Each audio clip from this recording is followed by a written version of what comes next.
An alkali is a base that has dissolved in water. When an alkali is used to neutralize an acid, two colorless solutions react together. This requires a special technique called a titration. A burette can be used to deliver varying volumes of acid solution.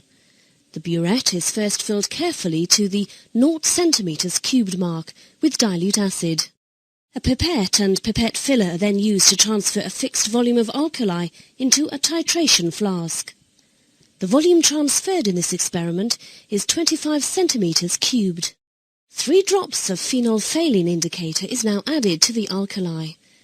This indicator turns pink in alkali. The tap is opened and the acid is run into the alkali. The indicator turns colorless when just enough acid has been added to react with all the alkali. The solution has been neutralized. In this experiment, 18.7 centimeters cubed of acid are needed. The salt solution formed is contaminated with indicator. This would not give us pure salt crystals. The experiment must be repeated, but this time using no indicator. 18.7 centimeters cubed of acid is run into 25 centimeters cubed of alkali. This produces a neutral salt solution. Finally, the salt crystals can be obtained from solution by evaporation to dryness.